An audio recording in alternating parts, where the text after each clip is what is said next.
Block Tales is one of, if not the best RPG games on Roblox right now. It's got wacky enemies, cool items, and absolutely hilarious writing. For over a decade at this point, RPGs on Roblox have kind of lost their original meaning, delegating what is widely considered to be a story-driven turn-based experience into a mind-numbing repetitive grind with no real progression. RPGs like this have existed on Roblox for so long that finding an actual turn-based traditional RPG has become a feat in itself. Even games like Craft Wars, which I consider to be a pretty cool Roblox game with an insane amount of depth and progression to it, is still a grindy, competitive snorefest that really doesn't encourage me to return. But Block Tales isn't even anything like that game, because what Block Tales does hasn't really been done by any other Roblox game to date, and that is to create a completely original JRPG that's very obviously inspired by Earthbound. It's got charm, it's got passion, and it's got great game mechanics. In fact, a vast majority of the content in this game is done extremely well. You can tell that there was a lot of thought put into the mechanics of this game. Now, does that mean all of them are polished? No, but this game isn't even close to being done, so I can at least give them a break there. But there's a lot more to this game than what lies on the surface, and there are things that no other Roblox game has done in Block Tales, at least to my knowledge. So what I want to do is go through this game and show you exactly why Block Tales is the coolest RPG on Roblox. Created by a studio known as Spaceman Moonbase, Block Tales is one of the most solid JRPGs on Roblox. Now, as stated in the intro of this video, RPG games on Roblox just kinda look like this. Moving from area to area, swinging your weapon of choice at anything that moves without any real charm or character to it. This sucks because these games are basically trying to do what games like Pet Simulator tries to do, and that's keep people playing by making their game as grindy as humanly possible. And believe me, these quote-unquote RPGs are extremely grindy. But Block Tales is a JRPG, which is not the same thing as a typical Western RPG like Fallout or Skyrim. JRPGs are closer to what people think of as true RPGs, with their often retro theming and turn-based combat. Due to their relatively low graphical fidelity, often the best JRPGs are driven by their story and characters, and the best ones really do a good job of sucking you into their worlds. Now, there is one game that Block Tales is very clearly inspired by, and that's Earthbound. Earthbound has become quite the hot topic when it comes to game design as of late, as people can't seem to figure out if every JRPG is inspired by Earthbound, or if none of them are. One game that is inspired by Earthbound is Undertale, and that's been made very apparent by the game's creator Toby Fox. But as for other indie RPGs, I can't really name one other game that's even remotely like Earthbound. That being said, Block Tales is absolutely inspired by Earthbound, from the writing to the game UI. It's got the rolling health counter, which is kind of redundant as you take so little damage in this game that it doesn't even come into play half the time, and it's got music that's extremely similar to the tracks found in Earthbound. But Block Tales functions more similarly to that of the Mario and Luigi series of RPGs, with just a little hint of that Earthbound touch. Mixing classic turn-based combat with dynamic blocking creates a unique gameplay loop that never really gets boring. You can't just tune out while fighting loads of enemies, because if you don't block, you'll get absolutely shredded. One major benefit of this is that because the player has to be so engaged, padding doesn't need to exist. Some classic JRPGs can require a lot of grinding for levels and items, but due to their combat systems, you can just kind of spam A on every single enemy and level your character up insanely fast. Block Tales balances the difficulty of battles by having less enemies. You'll get more than enough ticks to buy all sorts of items, and because you can only hold 10, it really makes you think about what you're purchasing. But you know what you don't need to think about doing? Hitting that subscribe button. We're inching ever so closer to that 100,000 subscriber mark, but in order to do that, I need all of your help. Subscribing is completely free, and because I know there are plenty of you all lurking around, click that button already and you can brag that you were here before 100K. Now,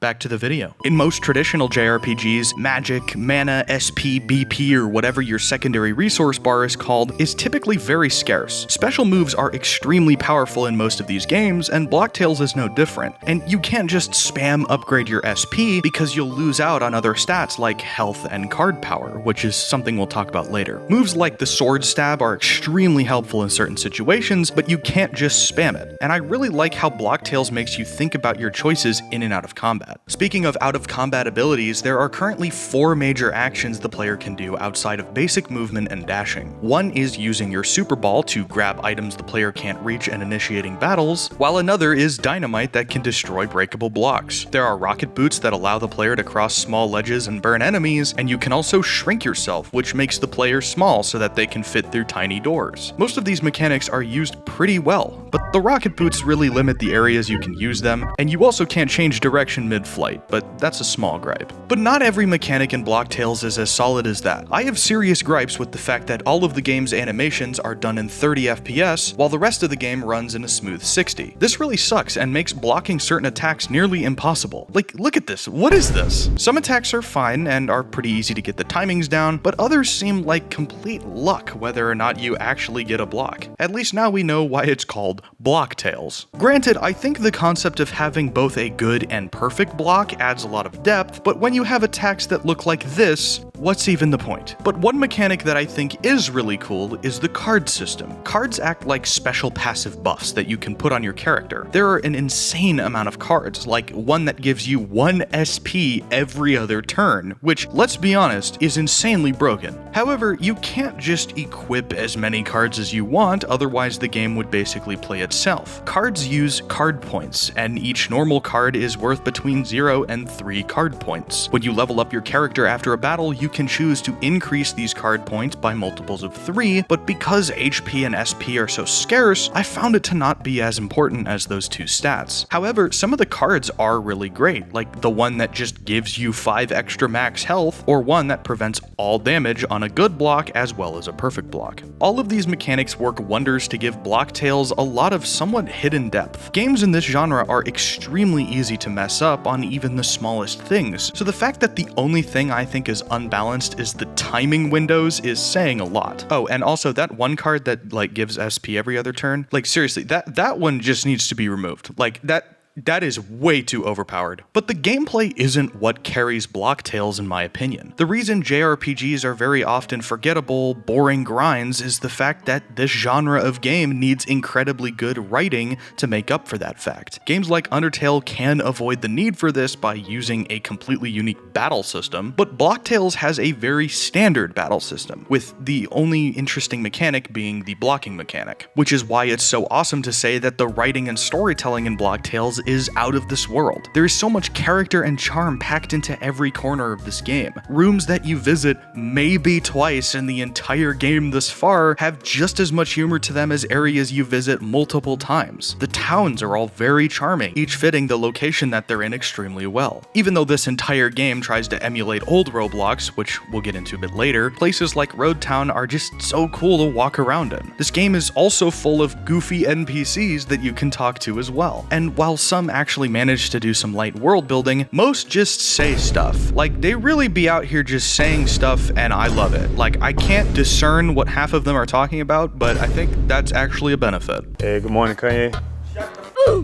I really want to go home. Who's this child? Yo, who is this dude? This is like some weird, like, AU version of me. Yo, the reference. Tilted why he's so like that? Big Air, dude, he's on Vista. This guy. It's a work in progress. Yeah, I can see that. Ain't he just adorable? He is. Look at him. Who is this dude? Really short guy that really doesn't like it when people mention that he's short. Yes, hello? Is there a problem? No. My caps lock key broke. I love swords. My favorite sword? That one. Why does this dude just have an integral? He just has like the fundamental theory of calculus on his t-shirt. Where's my burrito? We guard. Get this man a burrito. Stat. Haha, wow, you are like crazy actually. What have you ever done to be allowed in here? Broken. Yes. Exactly. I wish to speak with you no further. I got so much money, my third mansion ran out of space for it. I feel so retro. Oh my god, he's the wrong noob color. And he's got the classic VIP shirt on. That's hashtag retro, dude. Dude, what is this? It's a frog? In what universe? Bye. This game's on some weird shit. Why are big green wood people attack you? It's very rude. What did you do to annoy them? Dude, that's honestly so real. I like to sit in the soil for hours. We's got an order of soda cans. Exactly 1,300 cans arrived today. That be lots and lots of soda. Big trees, so beautiful outsides. I like these guys. They're kind of literally me in real life. But on to the actual story of this game, it's pretty good. In this world, the classic sword fights on the Heights swords are mystical magical artifacts that hold an immense amount of power, but they've been stolen. And Builderman has been kidnapped, and Shedletsky got anime punched into the floor, and he gives us a quest that's like, player, you must go and collect the swords and save Builderman, or everybody's gonna die. They're gonna die. You gotta go get the swords and save Builderman, or they're gonna die. Okay, he didn't say that part, but you know, you get what I mean. So far, because there are only 2 areas, the game is pretty light on story, so I'm not gonna go into like a full-blown like game theory episode on this, but I will bring it up a couple of times later in this video. But what I really want to talk about here is something that I think is not only important to this game's identity, but also important to its overall future success on Roblox. And that's, does this game emulate classic Roblox well? I would say yes. There are so many references and gags and mechanics that are all based off of old Roblox in some way, like how the main currency of the game is ticks and the use of classic gear in combat. Even the character designs didn't go past parts and humanoids. There's no Blender work here. No, everything looks like it was built in Roblox and they aren't trying to do anything special. Personally, I think this adds a lot of charm to the game, whereas some games that like to emulate old Roblox complicate that feat by adding a bunch of fancy schmancy modern tweaks. Blocktails is just like, oh, this is how it was back then, so this is how it's going to be. And I love that about this game. Because you aren't distracted by a bunch of weird off-the-cuff visuals and strange modern tweaks, the charm of the characters and writing really gets to shine. Another great example of this is the game's soundtrack. This game's music is great. This is where we really start to see the Earthbound influence shine, as there are tracks in this game that are extremely similar to ones found in Earthbound, like this cave music and the theme for Road Town.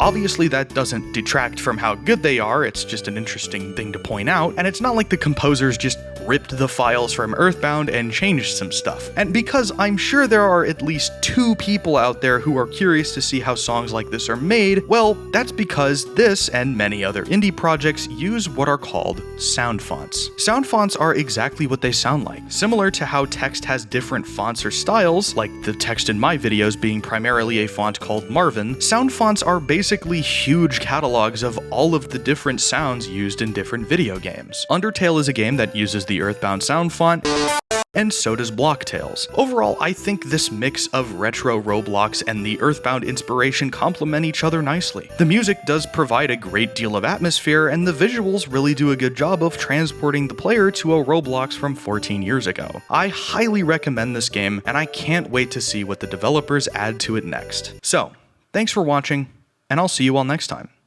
Peace.